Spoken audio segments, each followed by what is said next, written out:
This nail went into your eye? Yes, Your Honor. This was sticking in your head? That was what the surgeon pulled out of my skull. That's your head, Ms. McGuire? Yes, Your Honor. It's my understanding, Ms. McGuire, that you are suing for injuries you received when a nail gun shot a nail through your head. Yes. You're suing Mr. Brooks for those injuries, and you have $300,000 in medical expenses, $200,000 for future medical expenses, and $1.5 million for pain and suffering. You want this court to award you $2 million against Mr. Brooks. Is that correct? Yes, Your Honor. Mr. Brooks, it's your position today that had Ms. McGuire waited for you and not been in the wrong place at the wrong time, this would have never happened, and thus this is not your fault. True? Yes, Your Honor. Now let's get into the legal sauce. Now, Ms. McGuire, tell me, how did you come to even hire Mr. Brooks? Yes, Your Honor. So I am a musician. I play the bass guitar and the ukulele for my indie rock band. I fool with a sax every once in a while. And maybe you could join our band one day. So I was headed on a 3-month tour around the country visiting different bars. We had some sold out areas, sold out concerts, and I hired Mr. Brooks to build a recording studio in my home on the 2nd floor. After the 3 months had passed, I was really excited to see the work that Mr. Brooks had done on our recording Did you studio. think it was going to be done in 3 months? I was told that it was going to be near done when I got back. And Mr. Brooks, tell me about your company. How long have you been doing construction? Well, Your Honor, I've been in business for about 25 years. Long time. Basically, yes, Your Honor. And basically for the last 5 of those years, I ran my own business, a Bag of Bricks Remodeling, as a remodeling contractor. How long does something like this normally take? Well, it depends on the extravagancy of the project.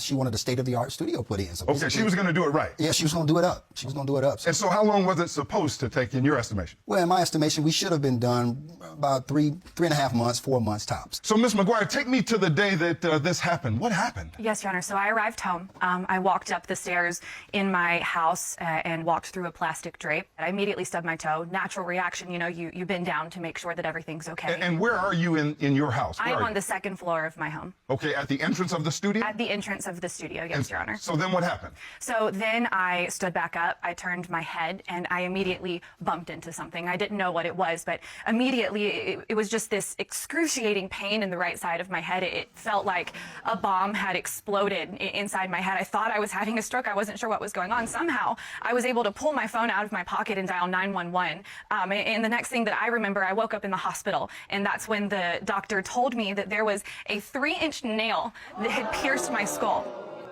So this is the actual nail that pierced my skull. It went in right here in my temple behind my eye, and then it pierced up through my optic nerve and into my brain. And Your You Honor, must have been scared out of your wits. I was scared to death, and now I am completely blind in my right eye.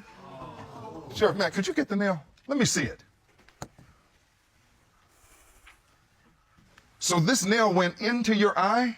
Yes, Your This Honor. was sticking in your head? That was what the surgeon pulled out of my skull. That's your head, Ms. McGuire? Yes, Your Honor. Mr. Brooks, what do you call this kind of nail? Well, it's a galvanized nail. Okay, it's an industrial nail, isn't it? Yes, sir. So you had an industrial nail sticking in your head while you're trying to make a call? Yes, Your Honor. I believe it was shock, so I was able to call 911. And I actually did bring a recording of that tape, Your Honor. Well, let's hear that. You've submitted it to the court. Let's hear the 911 call. 911, what's your emergency? I have terrible pain. Please help. It's in my head. It hurts so bad. Please help. I can't move. Hello? Ma'am, I'm still here. What's your address? Ma'am, you said you have something in your head? Hello? Hello?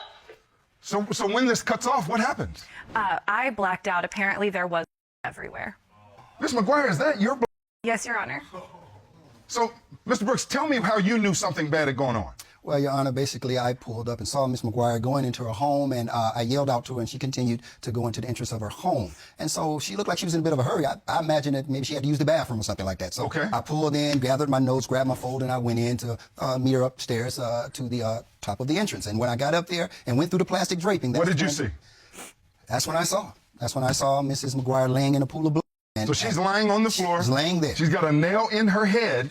She's passed out in a all over the floor? Well, Your Honor, I don't know what's in her head. I just see her laying in a pool of blood. And it just shocked me because she just came in. This had 4 to or 5 freak you minutes out, ago. too. Yes, This had sir. to I freak was you out, shocked. too. I didn't. I mean, so I grabbed my phone and I called 911. Did you know what had happened at that point? I had no idea what had happened. I'm trying to figure out. She just walked in the house. But you called 911. I called 911, sir. Now, Mr. Brooks, you see this is pretty bad stuff. This is a bad injury, right?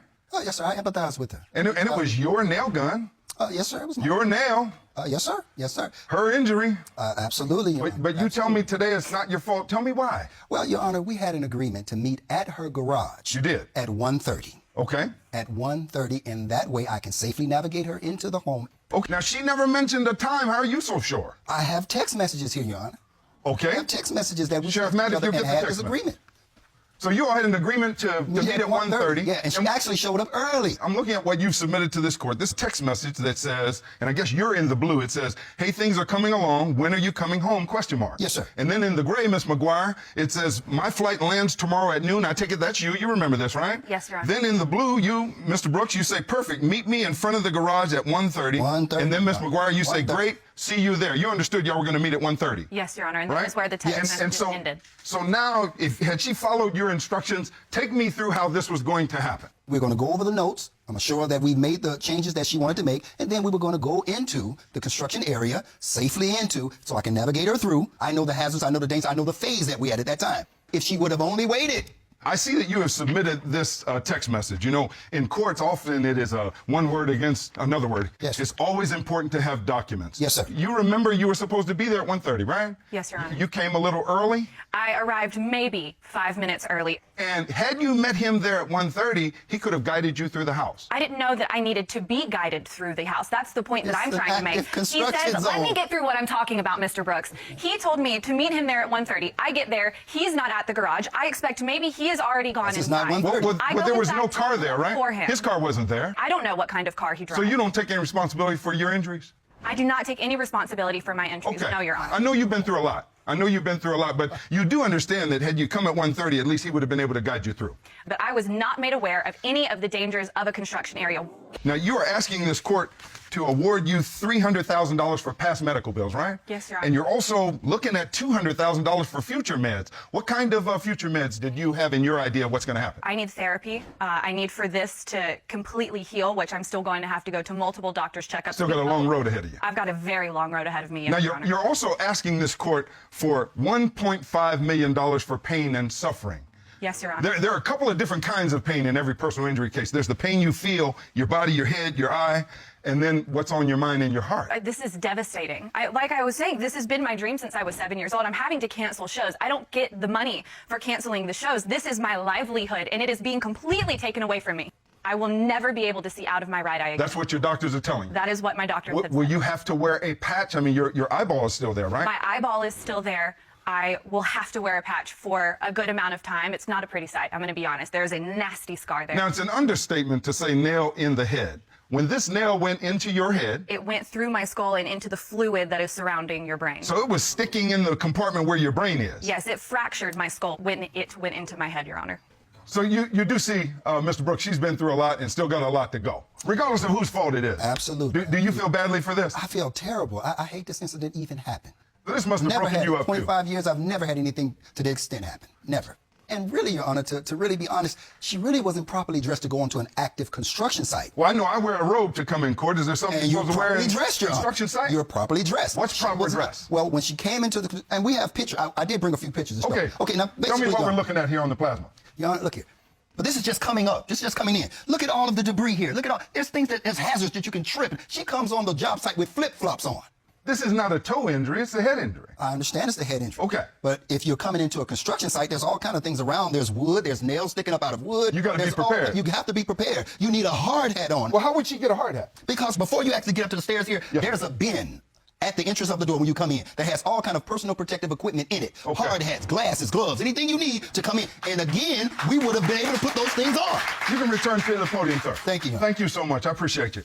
Ms. McGuire, did you see this big bin of hard hats and glasses? No, I did not. I was looking for the defendant, Your Honor. We keep talking about this yellow elephant in the room called the nail gun. Is that the nail gun that shot that nail in your head? Yes, This Your is the Honor. nail gun, Your Honor. It's a nail gun. Yeah, you can put it down there. I don't want you to shoot my sheriff here. Oh, no, Your Honor.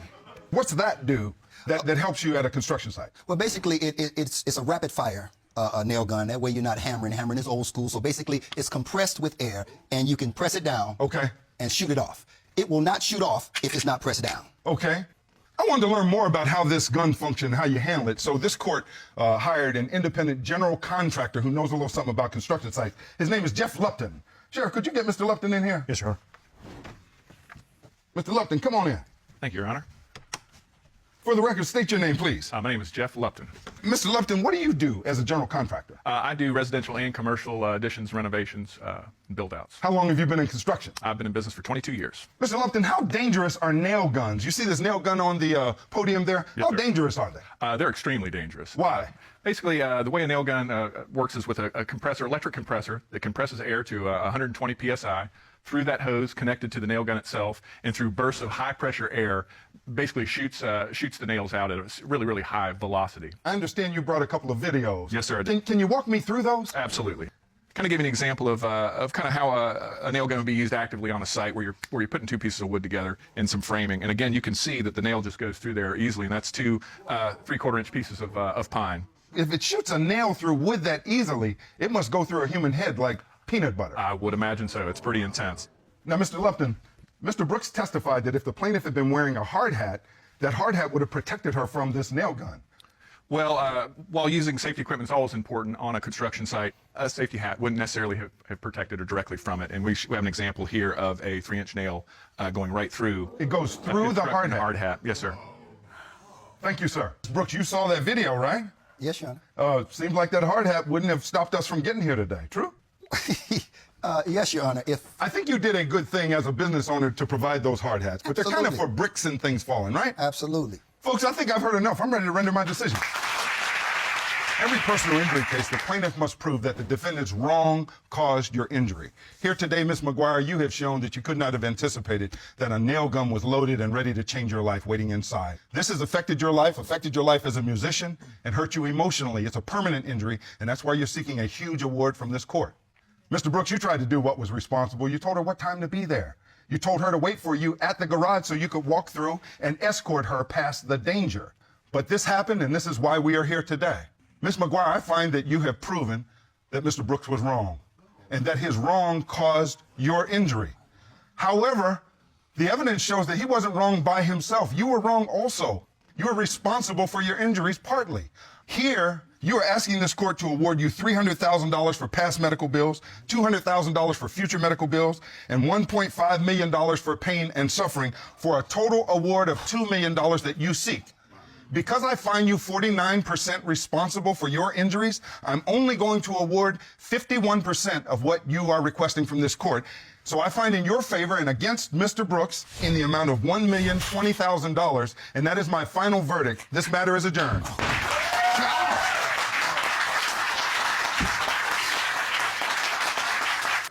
Wow, that is pretty interesting. I do agree with that kind of judgment. I think it's fair because he saw it as like a almost 50-50 at fault percentage. So it's really interesting. What do you guys think about this?